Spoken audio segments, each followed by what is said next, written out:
What is going on, team? Welcome back to the channel. In today's video, I'm going to be sharing with you the 5-step protocol to manage my nutrition if I was really busy and I still wanted to lose weight and I couldn't really track calories. My name is Niam, and over the last few years, I've gone from being a fat teenager who lacked purpose, to be honest, to a data scientist who still lacked purpose, to now an online fitness business owner that has lost 50 kilos and is full of life and feels pretty fulfilled at the moment. Now it's my mission to help as many people as possible lose fat and become their best self. Now, before I explain the 5-step protocol to burn fat whilst traveling, whilst being busy, whilst having loads of other stuff on, I want to explain the principles behind how I think about this and why I am making the decisions that I am to create the deficit in this way. The number one principle for fat loss is being in a calorie deficit. If you're not in a calorie deficit, you're not going to burn fat.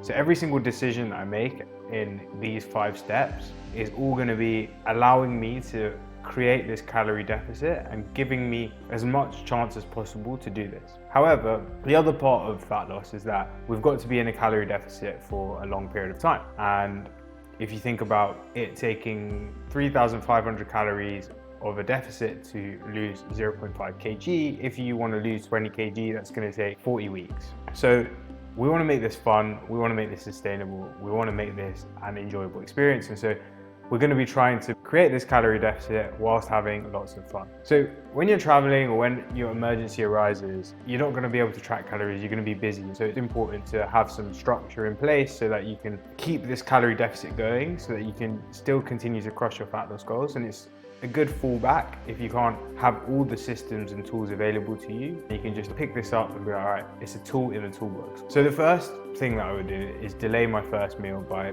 to be honest, as many hours as possible. At first I was going to give you like a 5-hour number or a 6-hour number or a 4-hour number, but if we can actually gamify this and you say to yourself every single day, how can I beat my high score? So it might be that yesterday you were able to delay your first meal by 3 hours. Maybe tomorrow or today you can be like, I can delay it by 3 hours 30. What you're doing by this is actually creating a game out of it, which means that it's not only saving you calories by delaying your first meal as long as possible, but you're creating a competition between yourself, and you can see how many people are addicted to video games. This is just a way to make it a little bit more fun, which again goes back to the point about being in a calorie deficit whilst making it fun. So that's the first thing, delay your first meal by as long as possible. Number 2, I would break my fast with only protein and vegetables. And the reason for this again is, firstly, protein keeps you full and it's the most satiating macronutrient. So if you're consuming protein, you're going to stay full for longer, which is again going to allow you to stay in that calorie deficit. That would be my first meal of the day. After that, say I've fasted for 5 hours, I've had my protein meal, and then a few hours later I'm a little bit hungry.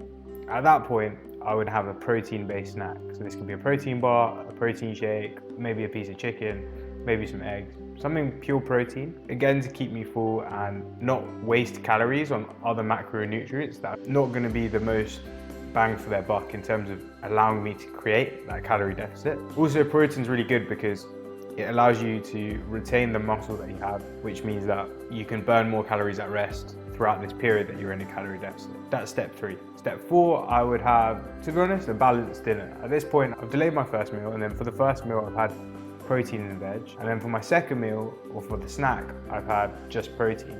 So at that point I've probably saved quite a few calories and I've probably created a deficit. So for my final meal I will probably have a bit more flexibility around this one, again trying to keep it fun, trying to keep it sustainable, and it means that whilst traveling, whilst busy, I can still have an element of, okay, I can do this for a long time so that it is sustainable and I'm able to lose enough fat for it to be noticeable, because I can keep it going for longer. In this meal, I'll still try and get some protein in, or maybe some carbs, maybe some veg. I'll probably stick to that one meal and not go for the whole starters, mains, and dessert, and try and still keep it to one plate. Again, trying to reduce those calories. If you want, maybe, and you really want dessert, you could probably go for a small starter and a dessert, or share a dessert, but I wouldn't go further than that, because again, I want to try and control the calories as much as possible. Because we're not tracking, like, it's very hard to tell how many calories are in these desserts. So it's better to steer clear of it, especially if you're keen on crushing your fat loss goals. Finally, the last thing that I'll do, and this is throughout the day, and this is the 5th step, And it's really important is just walk as much as possible.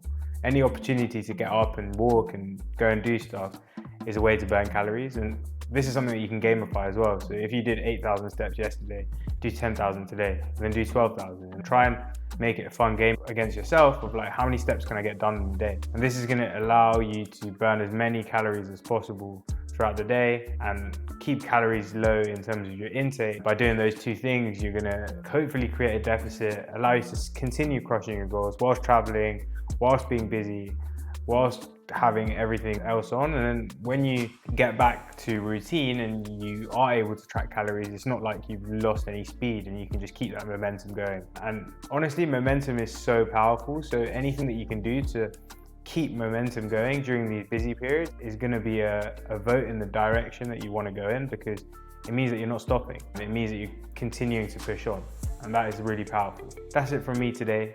If that's something you enjoyed and you got value from, then check out some of my other videos in this series. I'm solving 100 fat loss problems in 100 days, so I'm sure there'll be something there useful for you. Until tomorrow, peace and go get it.